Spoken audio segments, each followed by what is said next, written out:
여러분들은 이 사진들을 보고 어떤 피스를 써야겠다라고 바로 떠오르십니까? 목재를 각관에 연결할 때, 경첩을 목재에 연결할 때, 목재를 목재끼리 연결할 때 바로 떠오르지 않으셨다면 여러분들은 이 영상을 끝까지 보셔야 합니다. 본격적인 설명에 앞서서 흔히 피스라고 불리는 이 나사못은 종류가 워낙 다양하기에 모두 다루지는 못하였습니다. 일반적으로 가정에서 사용하는 정도의 범위로 다루었으니 참고하시기 바라겠습니다. 오늘은 크게 세 부분으로 나눠서 설명드리려고 합니다. 나사 머리, 나사 산, 나사 끝. 쉽게 생각해서 나사 머리는 드라이버로 돌리는 부분 혹은 밖에서 보이는 부분, 나사 산은 목재나 철제, PVC 등 자재에 고정되어 있는 부분, 나사 끝은 자재를 파고 들어가는 부분, 이렇게 생각하시면 됩니다. 먼저 나사 머리를 살펴보시죠. 상황에 따라 나사 머리를 조금씩 다른 모양으로 사용하게 되는데요. 왼쪽부터 접시머리, 둥근머리 또는 냄비머리라고도 불리고요. 와샤부치머리로 불리게 됩니다. 접시머리는 나사머리가 밖으로 노출되지 않고 자재를 파고들어 고정하는 표면에 맞춰서 쏙 들어가는 게 정상입니다. 따라서 목재나 무른 자재 등에 자주 쓰이며 경첩, 철판, PVC에도 밑작업을 하고 나서 이용하기도 합니다. 다음 둥근머리. 이 냄비머리라고도 하는 이것은 보통 고리나 얇은 틈이 있는 자재들을 고정시킬 때 사용하곤 합니다. 둥근 머리 쪽으로 설치해둔 물체가 빠져나가지 않게 하기 위해 사용하는데요. 이 둥근 머리 나사보다 좀 더 체결력이 좋고 자재의 표면을 보호하기 위한 와샤부치 머리도 있습니다. 이 와샤부치 머리는 철판, 샌드위치 판넬, 창호, 문틀 등등 광범위하게 실제로 사용되는 곳이 가장 많은 나사못이기도 합니다. 사용하는 용도에 따라 수많은 나사머리가 있지만 오늘은 이 정도만 살펴보도록 하겠습니다. 다음은 나사산입니다. 먼저 살펴볼 내용은 나사산의 간격입니다. 무른 자재일수록 나사산의 간격이 넓은 것을 사용하게 되는데요. 예를 들어 소프트우드와 하드우드에 나사못을 사용한다고 했을 때 소프트우드에는 나사산의 간격이 넓은 제품, 하드우드에는 나사산의 간격이 좁은 제품을 사용하시는 게 맞습니다. 자재의 재질이 연한 곳에 촘촘한 나사산의 나사못을 사용한다면 고정하는 과정에서 목질이 잘게 나눠지는 현상을 통해 고정력이 생각보다 약해질 수가 있습니다.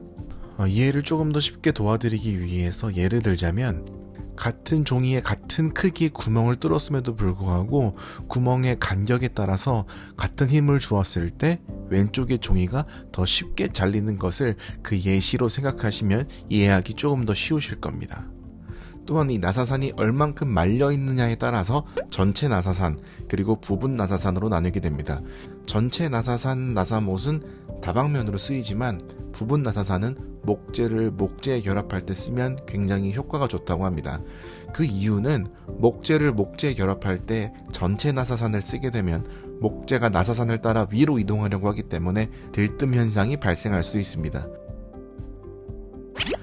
물론 나사를 뒤로 한번 풀었다가 다시 받거나 힘으로 고정하고 클램프로 잡아놓은 상태에서 나사를 조이면 큰 문제가 없을 수도 있지만 그 번거로움을 없애기 위해 위쪽 부분의 나사산을 없애놓은 부분 나사산이 있는 나사못을 이용하는 거죠.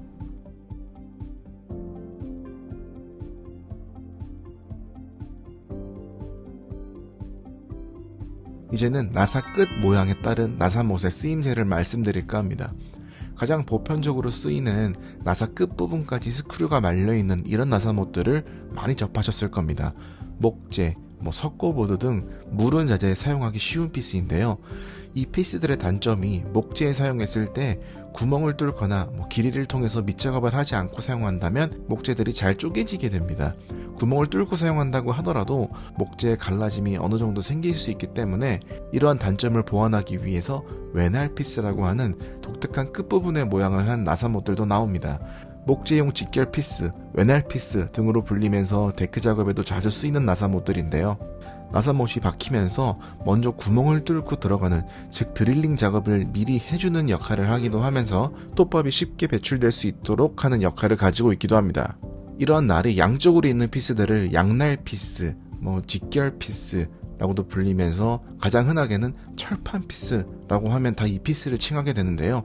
철판, 각관 등 딱딱한 자재들을 뚫고 고정할 때 가장 많이 사용합니다.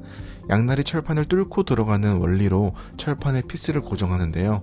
그러나 이 철판 피스를 목재에 사용하지 않는 이유는 양날이 드릴링을 하면서 뚫고 들어가는 범위가 넓기 때문에 목재에 고정했을 경우 완벽한 힘을 받기에는 어려울 수 있기 때문에 기왕이면 목재에는 외날 피스나 목재용 피스를 사용하시는 것이 좋습니다.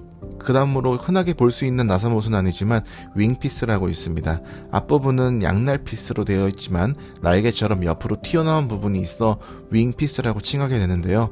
목재를 철판이나 각관 등 쇠에 고정할 때 이 피스를 사용합니다. 이 피스가 목재를 뚫고 철판을 뚫고 들어가게 되면 날개가 떨어지면서 피스가 철판에 딱 고정이 되는 원리라고 보시면 됩니다. 여기 추가로 머리에도 날이 조금 나와 있는 피스들이 있습니다. 목재를 파고들 때 나사머리가 조금 더 깔끔하게 파고들 수 있게 하기 위한 장치라고 보시면 되겠죠. 이렇게 설명해 드렸으면 처음에 보여드렸던 사진을 다시 한번 보여드릴게요. 목재를 각관에 연결할 때는 방금 말씀드렸던 윙피스, 윙이 달려있는 나사못을 사용하시면 되고요. 나사못이 노출되는 게 싫다면 접시머리를 이용해서 고정해 주시는 게 좋겠죠. 그리고 두 번째는 경첩을 목재에 고정시킬 때입니다. 많은 분들이 헷갈리실 수가 있습니다. 경첩은 철판이기 때문에 양날 피스를 써서 고정해야 하나? 라고 생각하실 수 있겠지만 실제로 나사못이 고정되는 부분은 목재입니다. 경첩은 그냥 목재에 밀착되는 부분이기 때문에 심지어 경첩이 현재 가공이 되어 있는 상태이므로 접시머리 목재용 피스를 이용해서 고정해 주시면 될 것 같습니다. 만약에 경첩이 저렇게 밑작업이 되어 있지 않거나 경첩이 아닌 일반 철판을 목재에 고정해야 한다면 양날 피스로 철판에 구멍을 낸 다음에 목재용 피스로 그 구멍에 맞춰서 목재에 철판을 고정해 주시는 것이 맞다고 봅니다. 다음은 목재를 목재에 연결할 때인데요. 일반적인 목공용 피스를 사용하셔도 상관은 없지만 쪼개짐에 대해서 조금 더 방지하고 싶다고 하시면 아까 말씀드렸던 외날 피스를 사용하시면 됩니다.